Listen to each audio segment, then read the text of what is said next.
할렐루야. 사랑하는 대강의 가족 여러분, 오늘 하루도 하나님의 말씀과 동행하는 삶이 되길 소망합니다.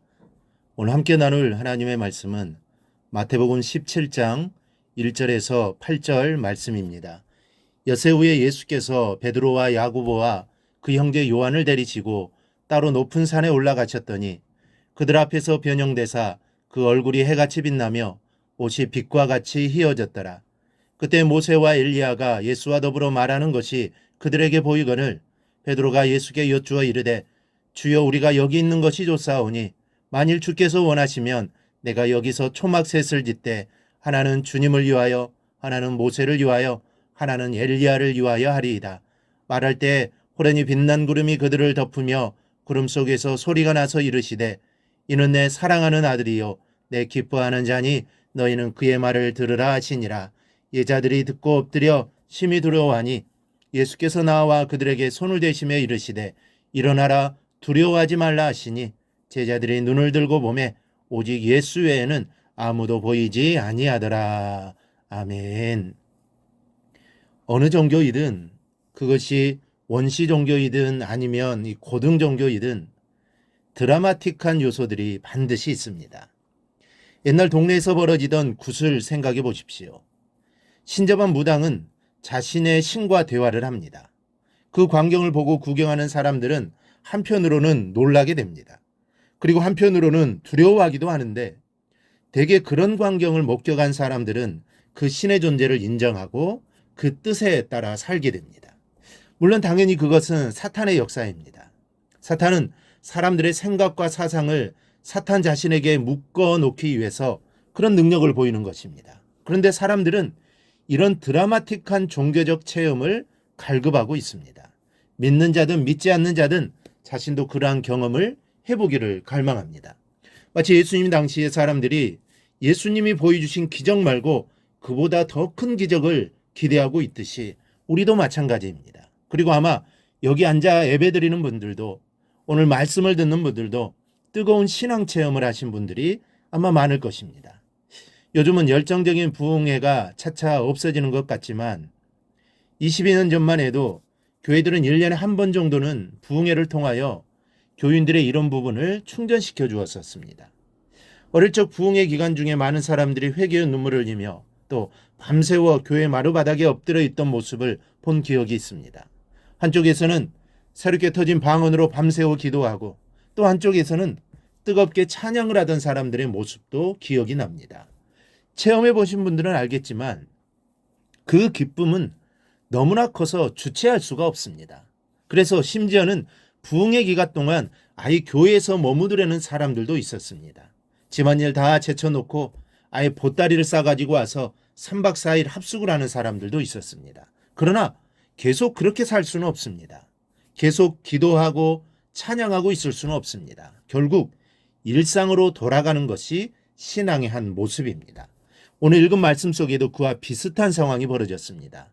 베드로와 야고보, 요한이 예수님과 산에 오르게 됩니다. 그런데 갑자기 예수님의 모습이 변화되신 겁니다. 그리고 이어서 모세와 엘리야가 나타나서 예수님과 이야기를 합니다. 모세와 엘리야는 이미 죽은 선지자들입니다. 그러니 이 얼마나 놀랐겠습니까? 엄청난 체험을 한 것입니다. 그리고 하늘에서는 예수님이 하나님의 아들이라는 말씀이 들려왔습니다. 하나님의 음성을 들은 것이죠. 하나님의 아들의 영광스러운 모습을 본 제자들은 그만 황홀경에 빠졌고 그곳에서 계속 머물고 싶었습니다. 그래서 베드로는 예수님께 이렇게 말씀드립니다. 주여, 우리가 여기 있는 것이 좋사오니 만일 주께서 원하시면 내가 여기서 초막셋을 짓되 하나는 주님을 위하여 하나는 모세를 위하여 하나는 엘리야를 위하여 하리이다. 이 얼마나 좋은 생각입니까? 여기에 자신을 위한 집 하나도 이야기할 수 있는데 자신을 위한 집은 없고 오직 주님과 모세와 엘리야를 위하여 집을 짓겠다고 합니다. 그냥 듣기만 해도 정말 기특해 보입니다. 하지만 이건 역시 여전히 주님께서 어떤 생각을 하고 계시고 왜 이 땅에 오셨는지 곧 어떤 일을 하셔야 하는지를 전혀 생각지 못하는 인간 베드로의 생각입니다.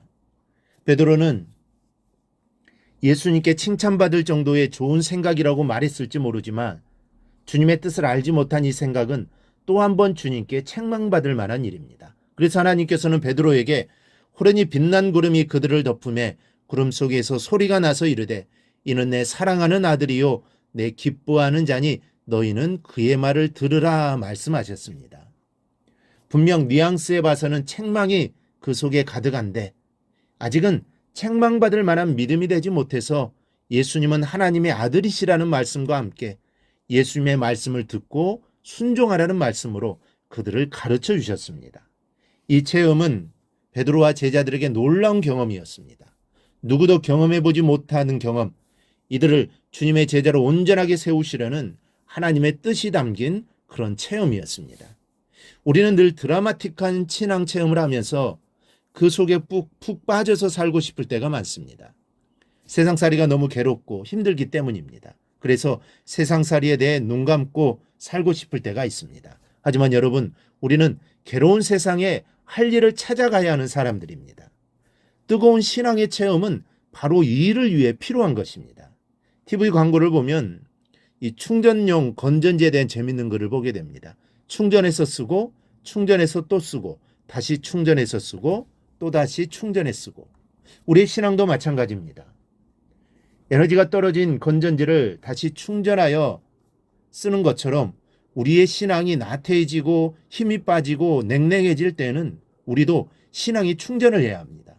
때로는 기도원에도 가고 때로는 부흥 집회를 통해서 다시 은혜를 받은 다음 그리고 말씀을 통해 우리가 새롭게 된 다음 반드시 섬기는 교회와 사회로 돌아와서 비축된 에너지로 주의 일을 해야 하는 것입니다. 여러분, 충전하는 일에만 매달리고 세상에서 일하는 것을 피하면 안 됩니다. 신앙은 두 가지가 병행될 때 성숙해지는 것이기 때문입니다. 오늘 말씀을 듣는 여러분도 나와 신앙의 충전을 받고 있는 분들입니다. 넉넉히 충전해서 말씀을 통하여 힘과 용기를 얻어서 세상에서 하나님의 뜻을 실현하는 그리스도인다운 삶을 살아가기를 바랍니다. 이러한 삶이 주님이 나에게 원하시는 삶입니다. 꼭 이러한 삶을 살아가기를 주님의 이름으로 축원합니다. 오늘 묵상한 말씀을 굳게 잡고 삶으로 실천하며 살아내는 대강의 모든 성도들이 되기를 축복합니다.